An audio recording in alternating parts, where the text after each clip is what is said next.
पिछले कुछ समय से ये नाम आपको बार बार सुनने को मिल रहा होगा और ये नाम है अफगानिस्तान। इसका कारण है घोस्ट ऑफ अफगानिस्तान यानी कि तालिबान। इस समय काबुल को छोड़कर ऑलमोस्ट सारे अफगानिस्तान के ऊपर तालिबान का कब्जा है। तालिबान के घोस्ट बनने की स्टोरी शुरू होती है अमेरिकन वॉर ऑन टेरर के साथ में 11 सितंबर 2001 को, जब अलकायदा ने यूनाइटेड स्टेट्स ऑफ अमेरिका के वर्ल्ड ट्रेड सेंटर के ऊपर अटैक किया था। तो इसके रिस्पॉन्स में यूनाइटेड स्टेट्स ऑफ अमेरिका ने रेडिकलाइजेशन के खिलाफ एक वॉर शुरू की थी और इस वॉर को कहा जाता है वॉर ऑन टेरर। इसी वॉर ऑन टेरर के तहत नेटो फोर्सेस ने अफगानिस्तान के ऊपर अटैक किया था। यूनाइटेड स्टेट्स ऑफ अमेरिका की लीडरशिप के अंडर ये अफगानिस्तान कैंपेन जितनी आसान दिख रही थी उतनी आसान थी नहीं।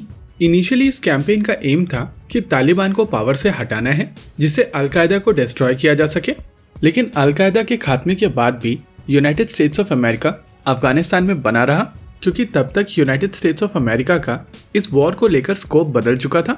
और इसी को देखते हुए अब जब United states of America Afghanistan को छोड़कर वापस आ रहा है तो कई कमेंटेटर्स की तरफ से कहा जा रहा है कि यूनाइटेड स्टेट्स ऑफ अमेरिका अपनी वॉर ऑन टेरर हार चुका है। ये चीज काफी हद तक परसेप्शन के ऊपर बेस्ड है, जहां कुछ लोग कहेंगे कि यूनाइटेड स्टेट्स ऑफ अमेरिका अपना ऑब्जेक्टिव अचीव कर चुका है, वहीं कुछ लोग कहेंगे कि यूनाइटेड स्टेट्स ऑफ अमेरिका अपना ऑब्जेक्टिव बिल्कुल भी कंप्लीट नहीं कर पाया है।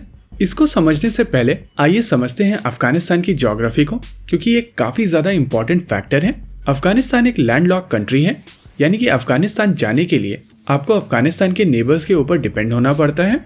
अगर अफगानिस्तान के नेबर्स की बात की जाए तो ये है पाकिस्तान, ईरान, तुर्कमेनिस्तान, उज्बेकिस्तान और तजाकिस्तान।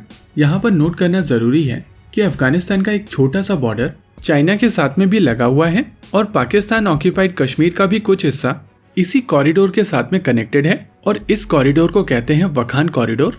ये कॉरिडोर काफी ज्यादा क्रूशल है और आगे चल के वीडियो में हम लोग इसके बारे में डिटेल में बात करेंगे।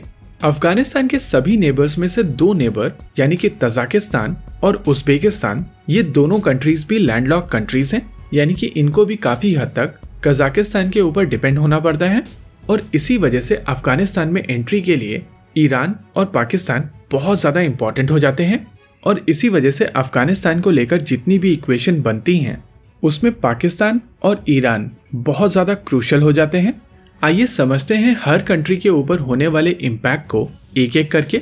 सबसे पहले बात करते हैं रशिया के बारे में। अफगानिस्तान को लेकर रशिया के दो कनेक्शन बनते हैं। पहला, सेंट्रल एशिया रशिया का बैकयार्ड है और रशिया नहीं चाहता है कि रेडिकलाइजेशन इन कंट्रीज को डिस्टेबलाइज करे। और रशिया की दूसरी इनसिक्योरिटी आती है चेचन सेपरेटिस्ट को लेकर। रशिया नहीं चाहता है कि दोबारा से चेचन प्रॉब्लम शुरू हो और अगर रशिया और तालिबान की इक्वेशन सही नहीं होती है तो तालिबान के कंट्रोल में अफगानिस्तान का प्रयोग चेचन सेपरेटिस्ट को ट्रेन करने में किया जा सकता है, जो कि रशियन फेडरेशन के लिए एक बहुत अच्छी खबर नहीं होगी। और इसी वजह से इस समय रशिया तालिबान के साथ में एक फाइन बैलेंस बनाकर चल रहा है। वहीं पर अगर ईरान की बात की जाए तो ईरान अफगानिस्तान के साथ में बॉर्डर शेयर करता है और अफगानिस्तान में किसी भी तरीके की अगर टेंशन होती है तो इसका डायरेक्ट इम्पैक्ट ईरान के अंदर होता है। वहीं दूसरी ओर ईरान एक मेजॉरिटी शिया पॉपुलेशन है और तालिबान मेजॉरिटी सुन्नी है। अभी के अफगानिस्तान में एक छोटी सी कम्युनिटी हजारा लोगों की है और इस हजारा पॉपुलेशन को ईरान की तरफ से बैक किया जाता है।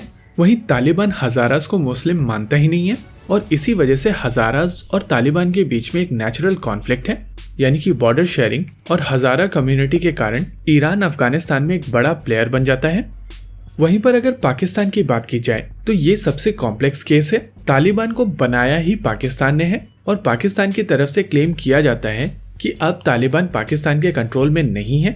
सोवियत अफगान वॉर के दौरान यूनाइटेड स्टेट्स ऑफ अमेरिका की तरफ से पैसे दिए गए थे, वहीं पाकिस्तान की तरफ से स्पेशली आईएसआई के द्वारा इन पैसों का प्रयोग करते हुए मुजाहिदीन को ट्रेन किया गया था और यही मुजाहिदीन सोवियत यूनियन के खिलाफ लड़े थे।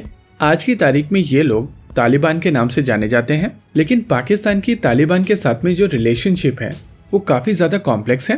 तालिबान के जितने भी फाइटर्स हैं उनमें से ज्यादातर फाइटर्स पश्तो हैं और इस समय पाकिस्तान में एक मूवमेंट चल रही है। इस मूवमेंट का नाम है पश्तो तहफ़्फ़ुज़ मूवमेंट और इस मूवमेंट के तहत जो वहाँ के पश्तो हैं वो एक अलग देश की मांग कर रहे हैं। इसके अलावा अगर चीजें अफगानिस्तान में स्टेबल हो जाती हैं और कोई भी पावर में आ जाता है, चाहे वो डेमोक्रेटिकली इलेक्टेड गवर्नमेंट हो या इवन तालिबान हो, वो आने वाले समय में डूरंड लाइन को एक्सेप्ट नहीं करेगा और ऐसी स्थिति में पाकिस्तान के लिए एक ऑन गोइंग कॉन्फ्लिक्ट एक बेटर सिचुएशन है। लेकिन अगर किसी भी देश के बॉर्डर के ऊपर टेंशन होती है तो उसका असर उनके ऊपर होता है, और जैसा कि हम लोग पाकिस्तान में देख रहे हैं, पाकिस्तान को हर बीतते दिन के साथ में कुछ कैजुअलिटीज उठानी पड़ रही हैं। और इसी वजह से मैंने शुरुआत में कहा था कि पाकिस्तान के लिए ये सिचुएशन सबसे ज्यादा कॉम्प्लेक्स है। वहीं पर अगर चाइना की बात की जाए तो इसको समझने के लिए मैप पर वापस चलना जरूरी है।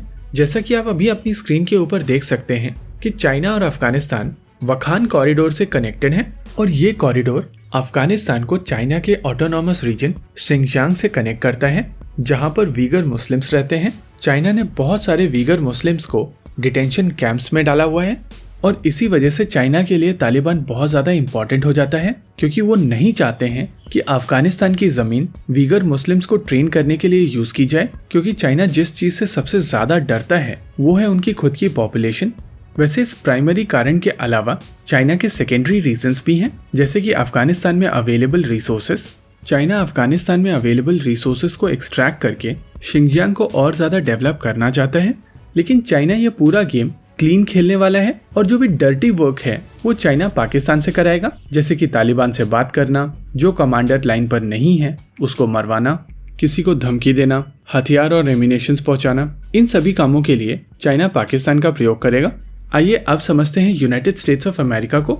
यूनाइटेड स्टेट्स ऑफ अमेरिका कुछ समय पहले तक अफगानिस्तान में ड्राइविंग सीट पे था, लेकिन सब कुछ एक साथ छोड़कर अफगानिस्तान से निकल जाना यूएस की पॉलिसी में 180 डिग्री का शिफ्ट दिखाती है।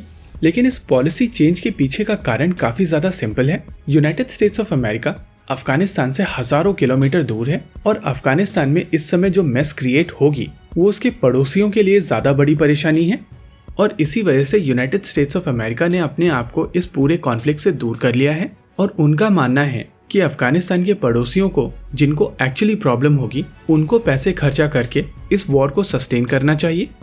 वहीं पर अगर भारत की बात की जाए तो आमतौर पर कहा जाता है कि भारत का अफगानिस्तान में एक सिग्निफिकेंट इन्वेस्टमेंट है, और अपनी इन्वेस्टमेंट को बचाने के लिए भारत को अफगानिस्तान में इंटरवीन करना चाहिए। लेकिन अगर भारत के इन्वेस्टमेंट को ध्यान से समझा जाए तो भारत का इन्वेस्टमेंट कम, एड ज्यादा है।